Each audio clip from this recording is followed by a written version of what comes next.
The news broke on a Tuesday, sending shockwaves through political circles and newsrooms across North America. It was the kind of story that instantly dominated headlines, with anchors scrambling to make sense of the implications. But the real political earthquake didn't hit until early Wednesday morning, when the world woke up to a flurry of reactions and uncertainty about what would come next. From his Mar-a-Lago estate in Florida, former President Donald Trump wasted no time. He unleashed a torrent of social media posts, each more incendiary than the last, making his outrage unmistakably clear to his millions of followers. The target of his fury?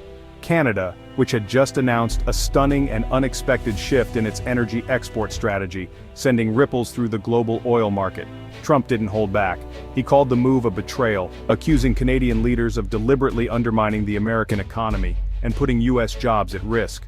He invoked the controversial Keystone XL pipeline, reminding his audience that his administration had fought hard to secure North American energy independence, a goal he now claimed was shattered by Canada's actions.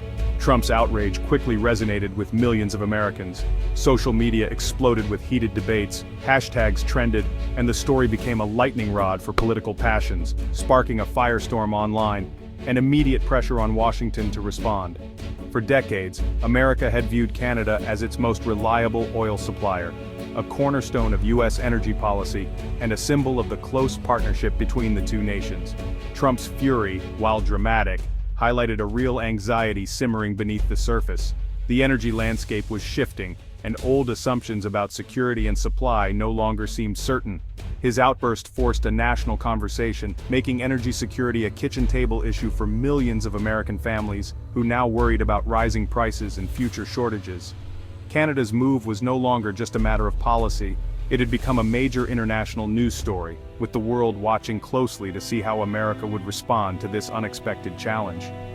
The stage was set for a tense new chapter in the relationship between these two longtime allies as both sides braced for what could be a defining moment in North American energy politics. So what did Canada do? The Great Canadian Pivot means Canada is no longer sending almost all its energy exports to the US. Instead, Canada is building new pipelines and export terminals to reach Asia and Europe. The Trans Mountain Pipeline expansion now lets Canadian oil reach Asian markets directly. New liquefied natural gas facilities on both coasts will ship gas to Europe and beyond. The goal is to stop relying on a single buyer and get better prices from global markets. By diversifying, Canada can sell to the highest bidder, boosting profits and government revenue. This marks a clear turning point. Canada is no longer just America's gas station, but a global energy player. The government frames it as economic sovereignty and long-term prosperity. For more than 50 years, the United States and Canada have shared a deeply intertwined energy partnership, one that has shaped the economies and policies of both nations. This relationship was built on trust, mutual benefit, and a shared vision for energy security across North America. Over 98% of Canada's crude oil exports flowed south to the US, fueling American refineries that were specifically designed to process Canadian oil. This steady stream of resources became the backbone of North American energy stability. Thanks to this reliable supply, the US was able to reduce its dependence on oil from more volatile regions of the world. Gas prices remained relatively predictable, and American consumers benefited from a sense of energy security that few other countries enjoyed. For Canada, this partnership meant a guaranteed and massive market for its oil, even if it often meant selling at a discount compared to global prices. Canadian workers and communities thrived on this steady demand. However, this deep dependency came at a cost. Canada found itself with little bargaining power, vulnerable to sudden shifts in U.S. policy and political priorities. Political battles, such as the high-profile Keystone XL pipeline controversy, exposed just how risky this reliance could be. Projects could be delayed or canceled with a single decision from Washington. Canadian leaders and policymakers began to realize that their nation's economic well-being was too closely tied to the changing winds of American politics. The need for greater independence became clear. This realization sparked a strategic pivot. Canada started seeking new partners and markets around the world, aiming to diversify its energy exports and gain more control over its own economic destiny. The old model of continental cooperation is now giving way to a new era of global competition as energy routes shift and new alliances form. Both the US and Canada are facing a major adjustment. The American economy must adapt to the loss of a stable supplier, while Canada gains new leverage and opportunities on the world stage. The US now faces the challenge of securing alternative sources, while Canada's newfound leverage could reshape its future prosperity. The energy map of North America is being redrawn before our eyes, with new pipelines, shipping routes, and trade agreements changing the landscape. The partnership that once seemed unbreakable is now fundamentally changed, marking the beginning of a new chapter in North American energy history. With the US no longer the sole customer, Canada is targeting Asia and Europe. In Asia, countries like China, India, Japan, and South Korea are eager for stable energy from a democratic nation. The Trans Mountain Pipeline now lets tankers reach Asia in 2 weeks, a game changer.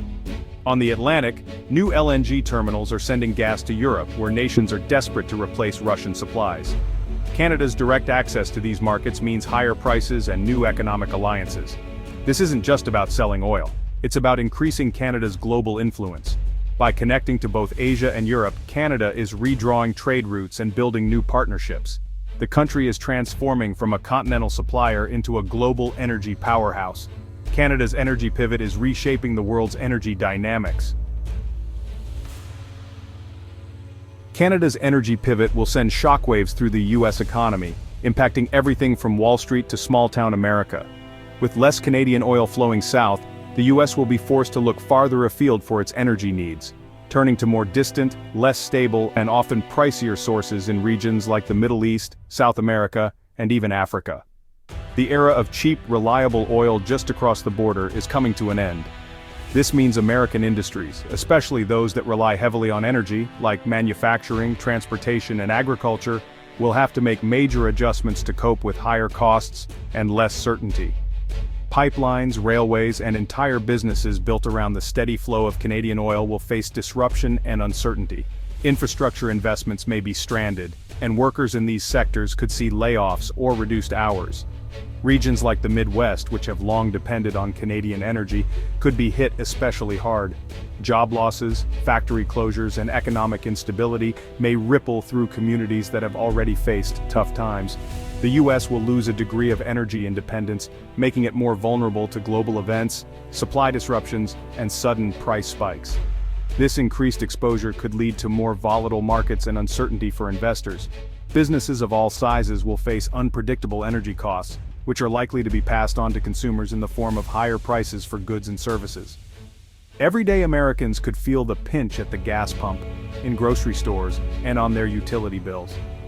Competing on the global market for oil will likely mean higher costs for transportation, manufacturing, and shipping. This could make American products less competitive abroad and drive up the cost of imports at home. While the American economy is known for its resilience and ability to adapt, this shift represents a significant headwind. It will test the flexibility of businesses, workers, and policymakers alike.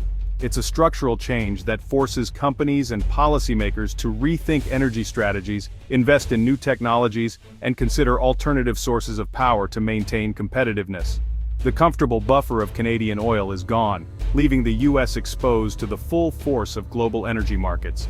The US must now adapt to a new, more competitive global landscape, forging new partnerships and reimagining its role in the world energy order. The ripple effects will be felt across the country, touching every sector and every household as America navigates this new era of energy uncertainty. Canada's pivot means new jobs at home, thousands in construction, engineering, and energy exports. For Canadian workers, the industry now offers more opportunity and stability with a diverse customer base. In the US, the story is different. Jobs tied to Canadian oil, pipeline operators, refinery workers, rail workers, are at risk. Refineries built for Canadian crude face tough choices, pay more for distant oil or retool at great expense. Either way, profits shrink and layoffs loom. The shift is a boon for Canadian workers, but a blow to many Americans. The cross-border energy relationship that once supported jobs on both sides is fracturing. Workers in both countries are facing a new reality. For most Americans, the big question is, what happens to gas prices? With Canada selling to higher-paying customers overseas, US refineries must compete on the global market. The result? Higher crude oil prices which get passed on at the pump. Think of it like your local farmer selling apples to a fancy restaurant for more money, you'll pay more too. The US is now competing with Europe and Asia for Canadian oil. Over time, as refineries adjust, the average price of gas is expected to rise. This affects every American family and business that relies on transportation. It's not just a temporary spike, it's a new baseline for energy costs. The days of cheap Canadian oil are over. Americans may need to get used to higher, more volatile gas prices.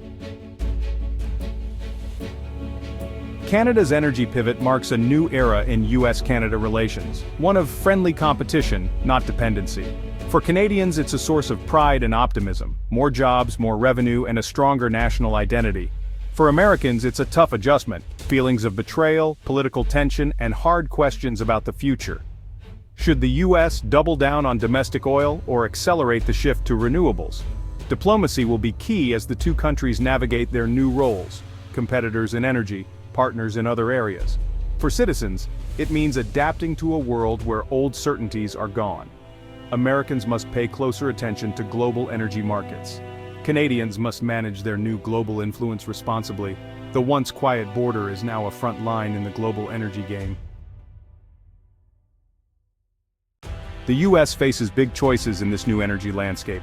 One option: confrontation, tariffs, or trade wars, but that risks hurting both economies and a key alliance. Another: boost domestic oil and gas production, but that faces environmental opposition and takes time. The most forward-looking path? Accelerate the transition to renewables, wind, solar, batteries, creating new jobs and long-term security. Most likely, the US will mix these strategies, stabilize prices with more production, invest in green energy, and manage the new relationship with Canada. Diplomacy will be crucial to preserve the historic alliance while competing globally. Canada's bold move has changed the game. Now, the ball is in America's court. How the US responds will shape its energy future, its relationship with Canada, and its place in a changing world. The stakes are high, and the world is watching. The era of easy answers is over. It's time for a new strategy.